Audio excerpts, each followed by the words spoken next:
Biology coaching সেন্টারে সবাইকে স্বাগত জানাই। আজকে আমরা বাকি যে পর্যায়টা ক্লাস 8 এর আমি প্রথম পর্যায়ে কিছু শর্ট কোশ্চেন দিয়েছিলাম, যেগুলো সাজেস্টিভ কোশ্চেন। আজকে আমরা বাকি শেষ করব, কারণ পরীক্ষা দেখতে দেখতে বেশিরভাগ স্কুলেই 2 তারিখ 3 তারিখ, আবার কোনো স্কুলে 5 তারিখ বা 6 তারিখ। ফলে আমরা কিন্তু তার প্রিপারেশন শুরু করে দেব, কারণ সময় নষ্ট করে লাভ নেই। তাই ইজি বায়োলজি আমি ইজিটাকেই কঠিন বানিয়ে দিচ্ছি, তাই তো? ইজি বায়োলজি ক্লাসে তোমাদের সবাইকে স্বাগত জানাই। তোমরা মন দিয়ে শোনো যে আমি কি কি কোশ্চেন দিচ্ছি এবং প্রয়োজনে তোমরা খাতায় সেটা নোট আউট করে ফেলো। আশা করি এই ধরনের প্রশ্নগুলি তোমাদের পরীক্ষায় আসবে। আজকে আমরা ওয়েস্ট বেঙ্গল বোর্ডের ক্লাস 8 এর ফার্স্ট পার্টটা আমরা পড়ে ফেলেছি। সেকেন্ড পার্টটা আমরা আজকে বাকি কোশ্চেনগুলো দেব। আমি শর্ট কোশ্চেন দিয়ে স্টার্ট করছি, ঠিক আছে? তো পার্ট বি বলেই আমি দেখছি।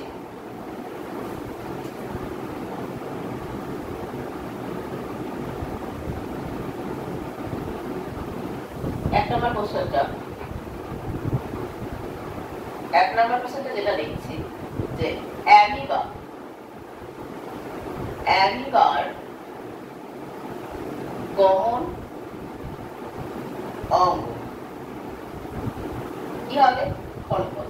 এবার তোমরা ভাবছো এগুলো কি আছে?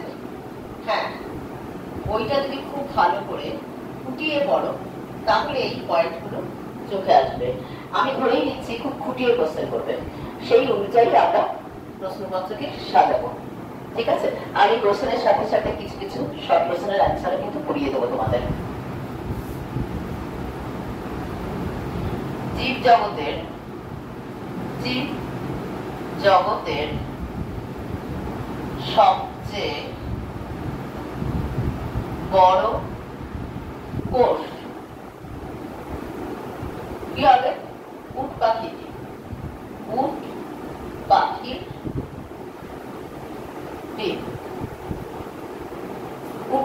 ডিম, ঠিক আছে? এরপরে কোশ্চেন, থার্ড কোশ্চেন,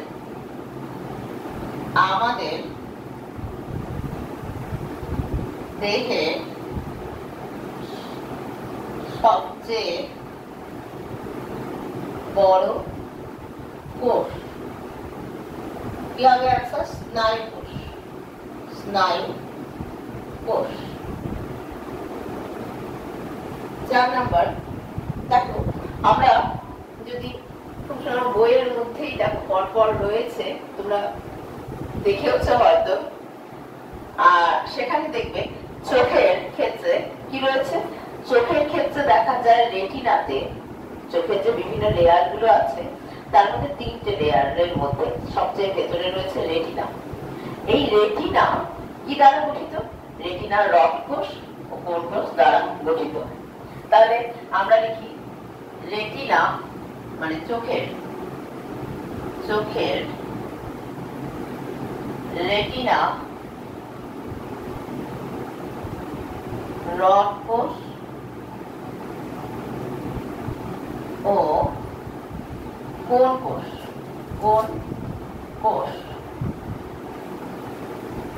কোষ দ্বারা গঠিত।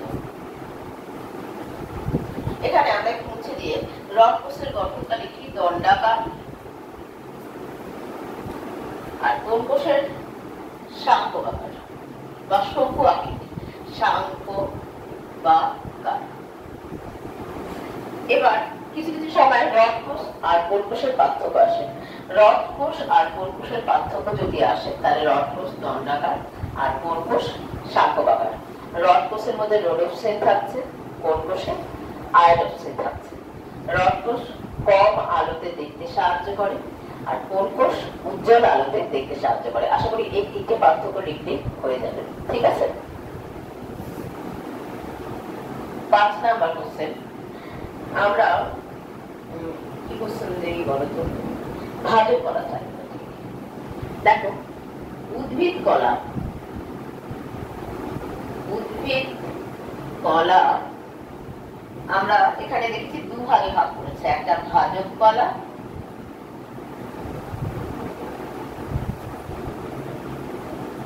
আরেকটা 2 নাম্বার স্থায়ী কলা। ভাজক কলা আর স্থায়ী কলা। এই ভাজক কলা জিনিসটা কি? ভাজক কলা হলো গিয়ে উদ্ভিদের বৃদ্ধিতে যে কলা সাহায্য করে, ঠিক আছে, তাই কোথায় থাকবে? বর্ধিষ্ঠ অঞ্চলে থাকছে।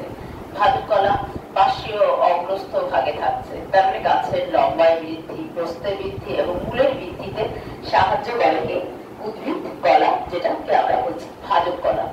যে কলা বিভাজনে সক্ষম, বারবার বিভাজিত হয়ে কোষকে বৃদ্ধি করতে সাহায্য করছে, বিশেষ করে উদ্ভিদ কোষের কথাই আমরা বলছি, উদ্ভিদ কোষের বৃদ্ধিতে সাহায্য করছে, তার ছবিও দেখবে রয়েছে, একটু আঁকাটাও প্র্যাকটিস করে রাখবে, তাকে আমরা বলছি ভাজক কলা। কি করবে? ভাজক কলার বৈশিষ্ট্য করবে আর ভাজক কলার কাজ করবে, ঠিক আছে। এরপর লিখেছি আমরা স্থায়ী কলা, ঠিক আছে।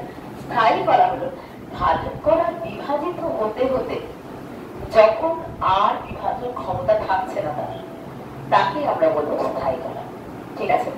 তাহলে ভাজক কলা, সেকেন্ডটা হলো স্থায়ী কলা। স্থায়ী কলা কোষের দেখা যায় উদ্ভিদ যে বিভিন্ন খাদ্য তৈরি করছে, সেই খাদ্য স্টোর করে রাখতে বা সঞ্চয় করে রাখতে ব্যবহার হয়। তার জন্য আমরা স্থায়ী কলার কি করবো? বৈশিষ্ট্য করবো আর কাজ করে নেব। আর এর কি করবো? আরেকটা জিনিস করবো, ভাজক কলা স্থায়ী কলার পার্থক্য।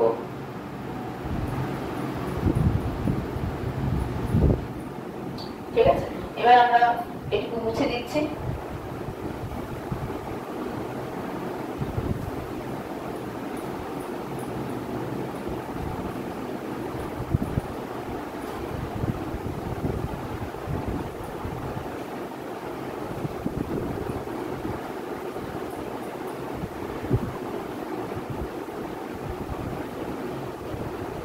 দেখো, এরপরে আমরা ফার্স্টের যে শুরুটা রয়েছে, সেই শুরুর জায়গা থেকে আমরা একটু আলোচনা করেছিলাম, কিন্তু একটু আরেকবার আমরা বলে দিই যে সেখানে আসে মাইক্রোস্কোপ।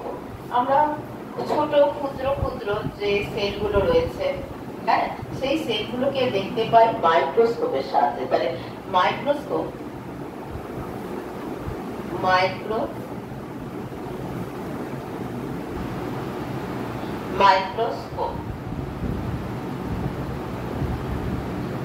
3 রকম আমরা দেখেছি, সরল,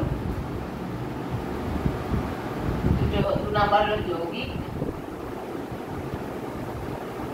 আর 3 নাম্বার হলো ইলেকট্রো।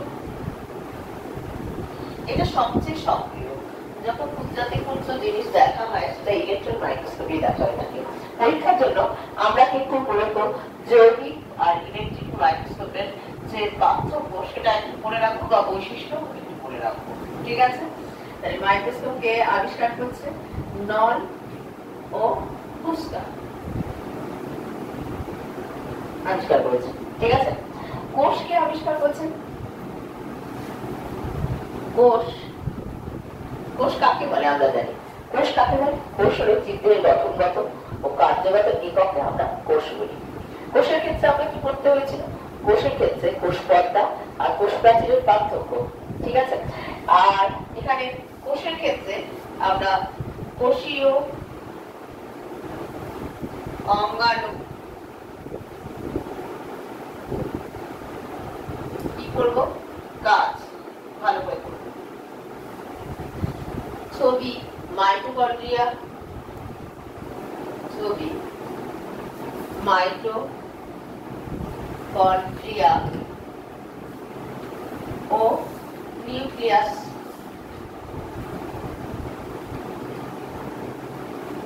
আর কিছু কিছু ক্ষেত্রে দেখা যায় উদ্ভিদ কোষ ও প্রাণী কোষের ছবিটাও আসে। প্রাণী কোষের ছবি আসে, আরেকটা প্লাস্টিকের ছবিটা আসে অনেক সময়, ঠিক আছে, দরকার নেই, ঠিক আছে। এইটুকু আমাদের হলো। এরপরে আমরা যে পার্টটা করবো সেটা হলো গিয়ে কোষের পুরোটাই আরেকটা কোষে নিয়ে একটু জানিয়ে দিই।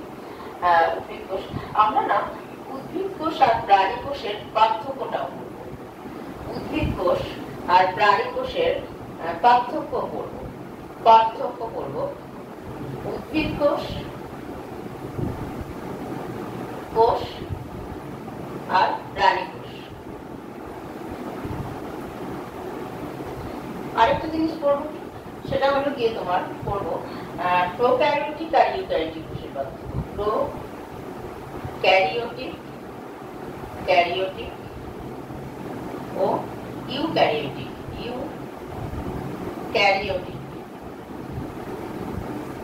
কোষের পার্থক্য আমরা ভালো করে, ঠিক আছে? তাহলে আমরা আজ এটুকু অবধি থাক।